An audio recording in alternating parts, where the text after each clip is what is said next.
Have you ever wondered how God has you on his mind constantly? Who am I that you think about me, God? I look at my past, I look at my heart, and I see how many times I've drifted from God, I've let God down, I've made mistakes, yet his grace has constantly pursued me. I want to talk to you about that grace today. We recently talked about depravity, that's man's, not man's view of himself, but God's view of man, and it's separated. You're as far away from God as you can be. Now I want to talk to you about the beautiful, rich grace of God.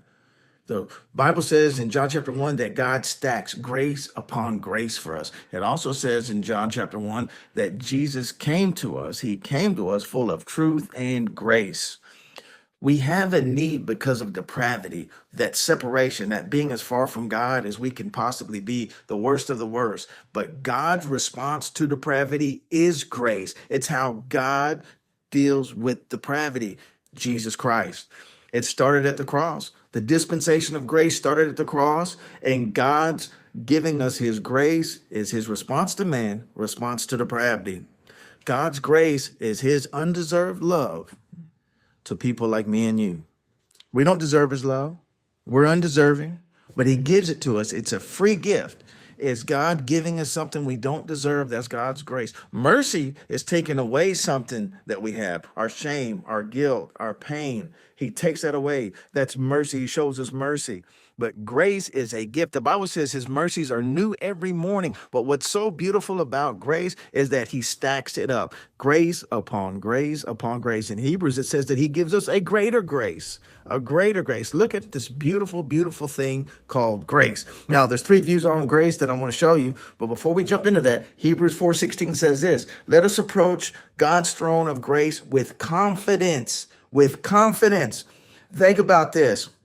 We can go into God's presence with confidence. Paul is or the writer of Hebrews is injecting confidence into our heart that we can go into the throne room of grace, that we don't have to be ashamed, that we don't have to be hard-hearted or be scared, that we can have confidence and walk into the presence of grace of God. I have let God down so many times in my life. And the revelation of grace that he has for me is the greatest thing that I've ever received. That grace is not greasy, that he justifies the sin, that I can keep sinning. And because of God's grace, there's no consequences, there's no separation, there's nothing bad going to happen. That's not grace, that's greasy grace. True grace is not God justifying the sin, it's God justifying the sinner. And true grace gives you power. It is power to stop sinning. That's what grace does. Gives me another chance to get up and move forward. Get up and not fall down. Think about this. A righteous man falls 7 times, but he gets back up. A man that's already down can't get back up. What's the difference between a righteous man and a wicked man? A righteous man is already standing. He gets back up. You have to be standing up to fall. God's grace gets you back on your feet to have the power to stop sinning. Now, there's 3 views on grace. We approach the throne room of grace. We come. That means we were far off. The Bible says this, that by the blood of Christ, we have been brought near to Jesus Christ, to his throne room of grace. That means on the other end that we at one time were far off from God. And then the second thing is we can come boldly with confidence into the presence of Jesus Christ. God replies not because of our works, but because of our heart and condition that has been changed by Jesus Christ, our position now of righteousness. That's why God replies. Now, I want to go a little bit further. Grace is a person. Jesus Christ is the person of grace. Grace is not a thing. Grace is not a substance. God doesn't have grace to give. Jesus Christ is the grace of God. When you receive Jesus, you receive the fullness of grace that God has for you. Grace appeared when it was born on earth through the person of Jesus Christ. Now, the pastor I had used to say this: God doesn't have grace to give. God is grace. He is grace. Jesus Christ. It's a living being. It is a person. It is God himself coming to live inside of us. The grace of God in our hearts and lives. And Titus 2:11 proves this. Look what Titus 2:11 says. For the grace of God has appeared that offers salvation to all people. Jesus showed up and offers salvation to me and you. The grace that saves you is the same grace that keeps you. The grace that saves you keeps you in the presence of God and keeps you right with God. And grace is shown by God through salvation that he has provided. Meaning you can see the grace of God in your salvation. How many times should you have not have made it? How many mistakes have me and you made? How many times have you bumped your head and thought that it was over, yet the grace of God showed up in your life? I think about the writer of the song, the great song, Amazing Grace.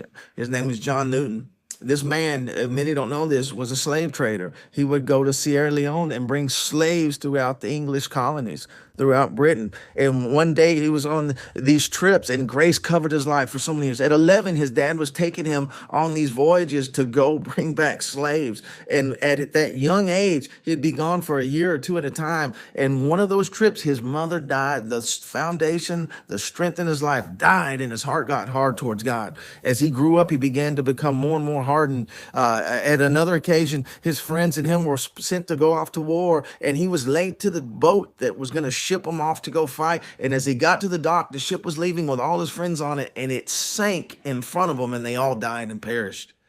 Look at the grace of God saving him. Another time he was lost in the woods in the jungle, and he was with some scouts as they were on an expedition, and it got dark and they were lost, and they were in the middle of the woods, and they were scared to death and had given up all hope and thought they were going to perish. At that very moment, the moon began to shine, and they found their way out by the light of the moon, the grace of God.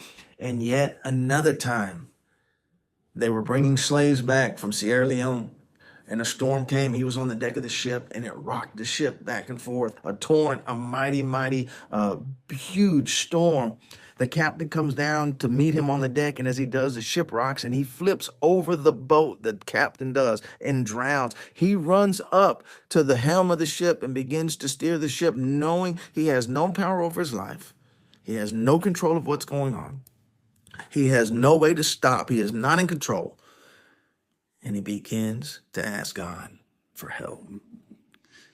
He pulls it off. They dock the ship. He lives and sees the grace of God on his life. Later, he wrote those words, "Amazing grace, who saved a wretch like me." No sweeter words. What a wonderful, wonderful sound to hear the grace of God over your life. Grace can't be compromised. Grace cannot be compromised. Grace provides all the daily needs that you'll ever have. In Hebrews 4:16, it not only does it say that we can approach the throne room of grace with confidence, but it also says that we may receive mercy and grace to find him, to find us in our help of need. That second time grace is used there, it's plural. Graces. For every need that you have, God has tailor-made a specific grace for you.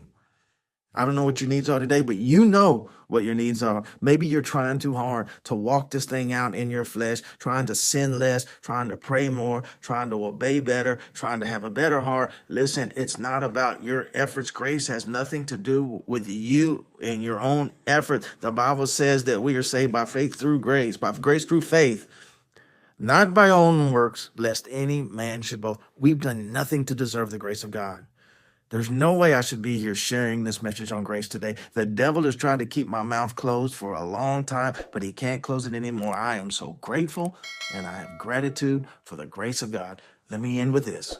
Grace, Grace, God's riches at Christ's expense. You get the riches of God because Christ paid for it. That is grace in your life. I hope this message blessed you today. If it did, check out my next video, like, share, and subscribe. And we're going to continue down these doctrines made easy for you. We've covered depravity and grace, and we've got another one coming up soon and shortly. God bless you.